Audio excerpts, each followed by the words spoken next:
Hello and welcome back to another Airstream renovation vlog. We are going to be doing a lot of voiceovers today because Jared is replacing our windows, and it's kind of a complicated process, so I'm just going to walk you through what's happening. First, he had to remove the original window assembly, which is the two wing windows and the center rectangular window. So the rectangular window is actually hinged into that center frame. So the window itself has already been removed and only the frame remains. And then the two wing windows are riveted into the shell. So he's removing that whole assembly so that we can reinstall it correctly with butyl tape, which is what you see him putting in now. The butyl tape will create a much better waterproof barrier than the gasket that we used in the initial reinstallation, and we did also purchase new wing windows, which will create a much better seal than the really leaky two-pane windows that we were using. Okay, so this is the problem that we're dealing with right now. We got almost ready to put the windows up, had to pull the butyl tape off because the window didn't fit. All right, now I don't know exactly what's going on here. It looks like this has been modified at one point or another. Different pieces of metal have been cut or placed inside of here and sandwiched in between the frame of the Airstream and kind of this window assembly area. But also, here's the other problem. The window is 1/4 of an inch shorter than the original. So the new one that we ordered is actually shorter. It wasn't advertised as such, but it came 1/4 of an inch shorter. And so what that means is that when I tried to put these rivets in, tried to make it work. Let's see if I can get on this one. So basically, this is what that resulted in. The rivets down at the bottom, when they matched up, just drilled right through the edge right here. There's just no room. And unfortunately, the frames of the windows are pre-drilled. So I can't just drill further out towards the edge, or I'd have just rivet holes everywhere. That just would be ugly. So what we're gonna have to do, we're gonna drill out these little pop rivets that are in right here. Just drill those out, and then we're gonna take out this little piece of metal right here. We're gonna just slide that out, slide a new one in that's slightly bigger. It'll of course cover up all these other holes. We'll rivet that in place, and then we'll put the new windows in. So hopefully that'll give us just enough added space in there to be able to get those frames in. So we'll see what happens here.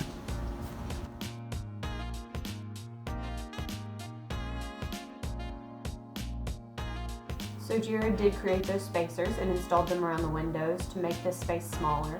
Then he reapplied the butyl tape to create a solid seal. Then he and his dad placed the windows in those newly made smaller holes. But there was one more problem. The windows, which again were advertised to be a perfect fit for a 1973 Airstream, were not actually the right curve to fit to the shape of the Airstream shell. So you can see in this time lapse that Jared has used bolts and nuts through some of the rivet holes and tightened down the nuts to bend the frame of the window towards the shell of the Airstream, which was a really nail-biting process, since at any moment it could have overbent the glass and shattered the entire window. Okay, so after taking a few days off due to the sub-freezing temperatures and the snow and sleet and other wintry mix that we've been enjoying here in Texas, since I have a couple more days off of work because it's still not safe really for most of Houston to get on the roads, we're here, power's back on, so we're gonna work on the Airstream. Jared has replaced the front window assembly, and more or less that has fixed the leak problem. We are having one small leak over the center window, so over this one, which previously it was those wing windows that were giving us all the issues, and so now we're having a little bit right at the top of the wing window, and I'm going to show you what we think is the problem. Okay, so at the top of this center window, Okay, Meredith, I'm just going to stop you right there. The thing that you think is the problem is not actually the problem. We forgot to film it, but what actually ended up being the source of that leak was the Airstream letters above the window. Yeah, there's a hole that goes through the shell so we can attach those letters, and we did not seal it properly and water was getting in. We eventually figured that out, but we did not film it. Good morning. We are back at it again on Pauline today. Jared has been working all week long on finishing up the belly pan.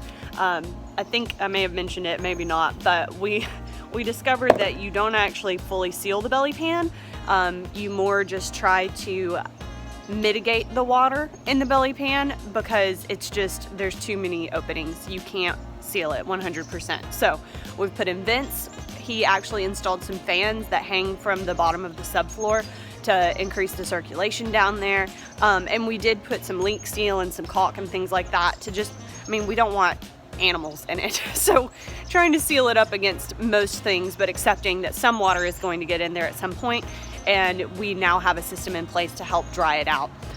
So this morning, our goal is to get the Airstream completely emptied out, because by the end of the day, we want to have at least one piece of floor laid. I'm setting the bar as low as I can because I don't want to be disappointed, and there's a lot of prep work that goes into actually starting the laying of the real floor. So that's my goal. By the end of the day, one piece of the floor laid to set the pattern, and then we can go from there. So we're gonna clear this sucker out.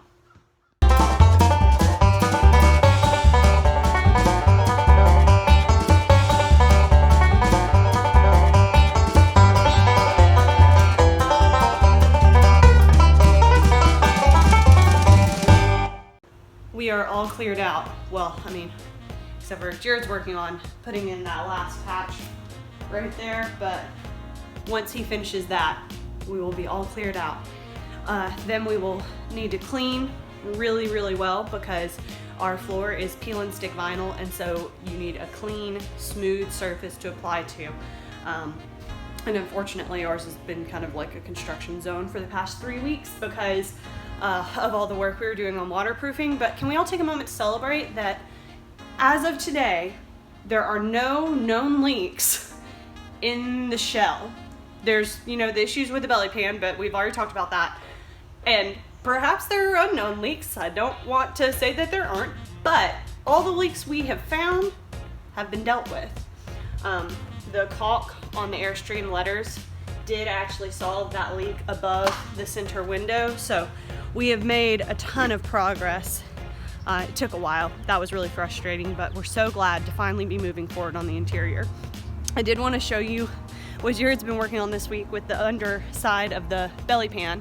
So I'm going to use our new toy and try to film underneath.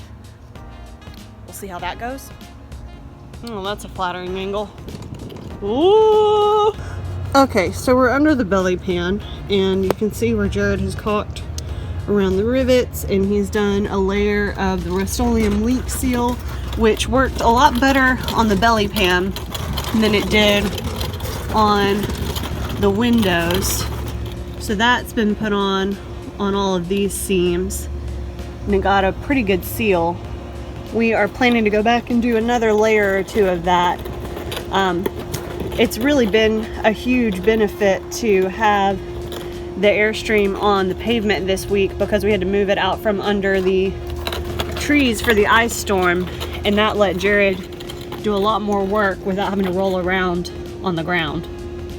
Well, I guess he is rolling, but it's on pavement instead of dirt. Did I ever mention I'm slightly claustrophobic? Okay. Oh, that's so much better.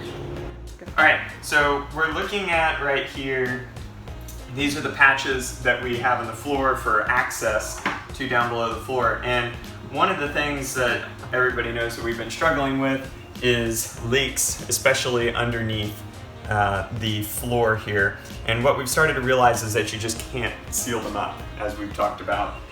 So you can do your best, you can seal them up maybe 90% of the way, but for that last 10%, we need a way to make sure that the water that gets down there doesn't do any damage. And so we've attached these fans here Now these fans are just a little 12-volt fan, and these are actually waterproof, and they're on the circuit for the running lights. So when we get in the truck and we start driving, of course we'll have our lights on. When we kick those lights on, it turns on the running lights on the top and on the back of the Airstream, and then it'll also kick on these 12-volt fans, and they'll just kind of circulate air underneath. We also have another method of circulating air underneath. We have some little, we'll show you them down below, but just little vents on the bottom of the belly pan. So between that and this, we should be able to circulate air pretty well. These will also be able to kick on when we're sitting still. I'll put a switch up front so that we can switch off of the circuit for when the truck is attached and just onto the regular battery circuit. And we can actually circulate the air even while we're sitting still in a location. For those wondering, yes, the running lights would still come on, but there's just not that much draw of power for that, and this isn't something that we're going to have running around the clock.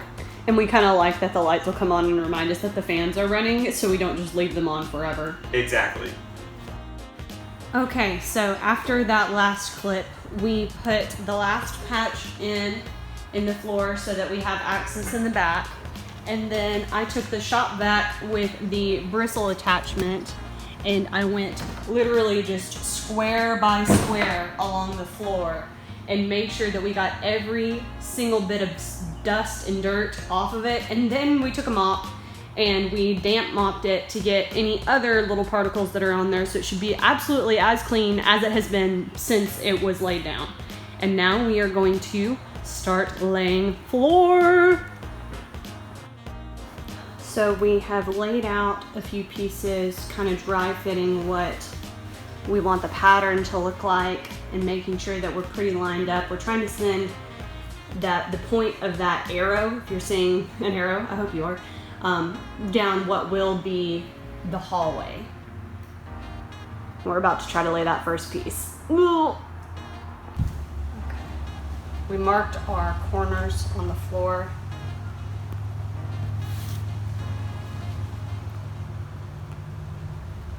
I think that's pretty good.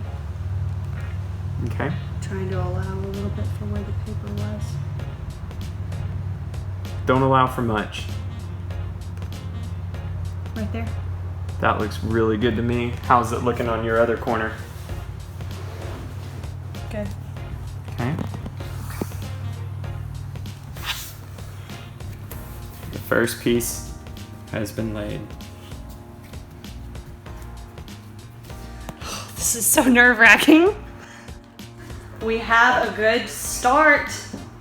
There's obviously a lot more to do, but we calculate that this is about 10%, maybe a little more like 15.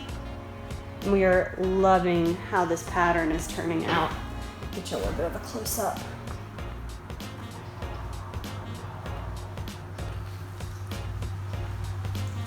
Soon to be all the way across.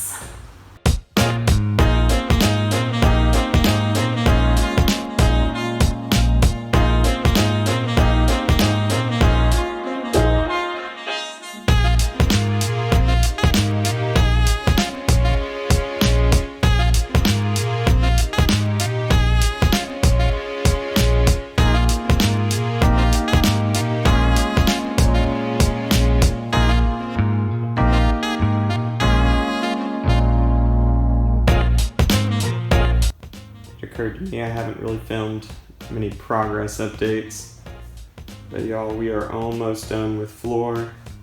Just this little bit left, and that is it. Although that's not going to be an easy segment because I've got curves and 2 patches in the floor. So there we have it.